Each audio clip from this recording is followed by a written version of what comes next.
नमस्कार दोस्तों, स्वागत है सभी का सिंपली एक्सप्लेन के नए टॉपिक में। आज का हमारा टॉपिक है national research foundation, that is NRF. ये टॉपिक जो है वो GS3 मेंस यूपीएससी के लिए बहुत इंपॉर्टेंट हो जाता है। उसमें भी स्पेसिफिकली साइंस एंड टेक्नोलॉजी के डेवलपमेंट रिलेटेड जो टॉपिक है उसमें ये एनआरएफ बहुत इंपॉर्टेंट हो जाता है। तो चलिए देखते हैं कि ये एग्जैक्टली न्यूज में क्यों आया है। हाल ही में यूनियन कैबिनेट ने एनआरएफ बिल को मंजूरी दे दी है, और ये जो एनआरएफ बिल है वो ऑलरेडी एग्जिस्टिंग जो बॉडी है जिसे सर्व भी कहते हैं, science and engineering research board of India, उसको रिप्लेस करने वाली है। तो एग्जैक्ट इससे क्या इश्यूज होने वाले हैं और इस बॉडी की एग्जैक्टली जरूरत क्यों है, यही पे हम लोग फोकस करने वाले हैं। तो इस बॉडी का जो ऑब्जेक्टिव है, that is the national research foundation NRF, वो सबसे इम्पोर्टेंट है कि जो आर में जो R&D सेक्टर में जो इन्वेस्टमेंट होनी चाहिए उसको बढ़ावा देने के लिए ये एनआरएफ बॉडी काम करेगी।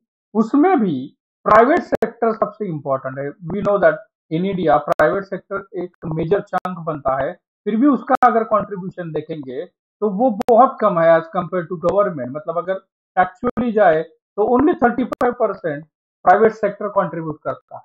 और उसमें एक क्लॉज है जो प्राइवेट सेक्टर हर बॉडी के लिए इंपॉर्टेंट बन जाता है, वो है CSR, that is corporate social responsibility. अब ये जो CSR है, इसके बारे में अगर शॉर्ट में बताएं तो ये कंपनीज एक्ट 2013 के तहत जो भी कंपनीज का टर्नओवर 1000 करोड़ के ऊपर है, उन कंपनीज को अपने नेट प्रॉफिट के 2% जो अमाउंट है वो CSR फंड में डालना पड़ता है। अब ऐसा पाया गया कि ये जो CSR फंड था वो मेजॉरिटी हेल्थ और एजुकेशन सेक्टर के लिए यूज हो रहा है। मतलब हेल्थ और एजुकेशन सेक्टर में ये अच्छा काम कर रहा है, लेकिन R&D सेक्टर में इसका जो इन्वेस्टमेंट है वो बहुत कम है। तो इसी को बढ़ावा देने के लिए, मतलब प्राइवेट सेक्टर को बूस्ट करने के लिए कि वो R&D सेक्टर में अपनी इन्वेस्टमेंट करे, ये सबसे इंपॉर्टेंट ऑब्जेक्टिव है NRF, that is national research foundation का। उसके अलावा एक इंटरडिसिप्लिनरी रिसर्च पीस को प्रमोट करवाना है। मतलब research in between the social sciences, natural sciences, medical sciences, engineering field, जो इंटरडिसिप्लिनरी रिसर्च है उसको भी प्रमोट करना है। और जो गवर्नमेंट ऑफ इंडिया की science and technology related policies है, उन पॉलिसीज को एक्चुअल में ट्रांसलेट करना, ये एनआरएफ का काम रहेगा, ये ऑब्जेक्टिव रहेगा। ये एनआरएफ एक्चुअली इसका कॉम्पोजिशन या ये बॉडी क्या है एग्जैक्टली, कितने मेंबर्स है, ये प्रीलिम के लिए इंपॉर्टेंट बन जाता है। तो चलो देखते हैं। 18 मेंबर बॉडी इज देयर, और ये जो 18 मेंबर्स है ये इमिनेंट रिसर्चर्स हो सकते हैं, प्रोफेशनल्स हो सकते हैं, and across almost all the discipline, her discipline से ये 18 मेंबर्स का अपॉइंटमेंट किया जाएगा। ये नेशनल भी हो सकते हैं और इंटरनेशनल जो प्रोफेशनल्स और रिसर्चर्स है उनका भी अपॉइंटमेंट इसमें हो सकता है। सबसे इंपॉर्टेंट हमारे लिए है इसका जो प्रेसिडेंट रहेगा वो खुद प्राइम मिनिस्टर खुद रहेंगे।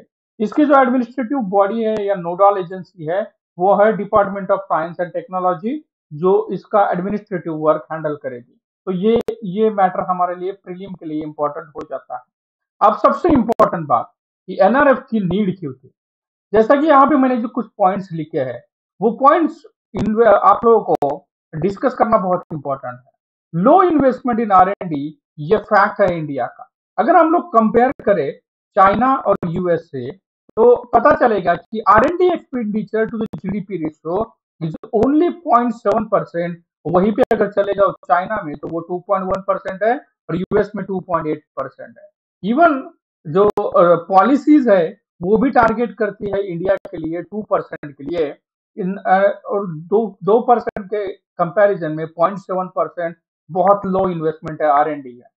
उसके अलावा जो इंडिया का रिसर्च है उसका इम्पैक्ट भी बहुत कम है। Impact in the sense of number of patent file, मतलब जो वर्ल्ड इंटेलेक्चुअल प्रॉपर्टी ऑर्गेनाइजेशन है, वाइपो जिसे कहा जाता है, उसने हाल ही में एक डेटा रिलीज किया है। उसके तहत इंडिया ने एक साल में 45,057 पेटेंट फाइल किए हैं। और उसके कंपैरिजन में चले जाए तो चाइना फाइलिंग 1.5 मिलियन पेटेंट्स और US 6 lakh patents. So you can see the difference, the huge difference is there. Apart from this, जैसा कि मैंने यहाँ पे हाईलाइट किया था कि जो प्राइवेट सेक्टर है उसका इन्वेस्टमेंट बहुत कम है। अगर फैक्चुअली चले जाए तो 35% only coming from private sector और बचा हुआ 65% गवर्नमेंट सेक्टर से आता है। वहीं पे अगर एग्जांपल ले ले तो इजराइल देखिए 88% प्राइवेट सेक्टर से आता है। और नेक्स्ट जो नीड है एनआरएफ की वो है lack of focus on the social science and humanity. Most of the research जो है आजकल का इंडिया का वो नेचुरल साइंसेस और मेडिकल साइंस की तरफ ज्यादा झुका हुआ है और वहां पे सोशल साइंस और ह्यूमैनिटीज के लिए बहुत कम स्कोप है। दैट्स व्हाई ये एक एम और नीड बन जाती है हमारे एनआरएफ फॉर्मेशन का। लेकिन एनआरएफ फॉर्मेशन में कुछ चैलेंजेस भी है, जैसे कि under representation of womens in research. ये एक फैक्ट है कि जो एनरोलमेंट रेशियो है in higher education in India for womens वो अच्छा है, लेकिन रिसर्च में उनका जो परसेंटेज है वो बहुत कम है। इक्विटेबल फंडिंग डिस्ट्रीब्यूशन, जैसा कि मैंने बताया कि प्राइवेट सेक्टर बहुत कम मात्रा में कंट्रीब्यूट कर रहा है एज कंपेयर टू गवर्नमेंट, और उसमें भी जो फंड डिस्ट्रीब्यूशन होता है रिसर्च इंस्टीट्यूशन को, उसमें भी कुछ इंस्टीट्यूशन को ज्यादा फेवर किया जाता है as compared to the others. तो ये भी एक चैलेंज रहेगा कि equitable distribution of fund how they are going to make as an NRF body. उसके बाद मैंने जैसे बताया कि इंटरडिसिप्लिनरी कोलैबोरेशंस और अप्रोच जो है उसको प्रमोट करना भी एनआरएफ बॉडी के लिए एक चैलेंज रहेगा। और उसके अलावा जो पॉलिटिकल इंटरफेरेंसेस आते हैं वो भी एक चैलेंज होने वाला है। तो इससे निकलना कैसे है या वे फॉरवर्ड क्या हो सकता है एनआरएफ बॉडी के लिए? नो डाउट अबाउट इट कि इनको इन्वेस्टमेंट मतलब as an India we need to increase the investment specially in the private sector. Private sector को प्रमोट करना चाहिए और प्राइवेट सेक्टर का इन्वेस्टमेंट को बढ़ावा देना चाहिए। ये एनआरएफ के लिए सबसे इम्पोर्टेंट टास्क रहेगा।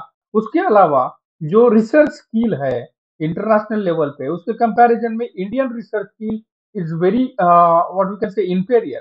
तो उसको भी काउंटर करने के लिए इंटरनेशनल कोलैबोरेशन करना ये एनआरएफ के लिए और एक इम्पोर्टेंट एरिया बन जाएगा।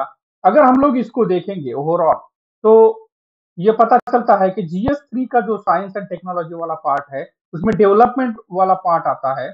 उस डेवलपमेंट वाले पार्ट में क्वेश्चंस फ्रेम हो सकते हैं कि व्हाट आर द प्रोविजंस और what are the objectives of NRF, और उसके अलावा why there is a need of NRF, and how it is going to affect the innovation ecosystem in India।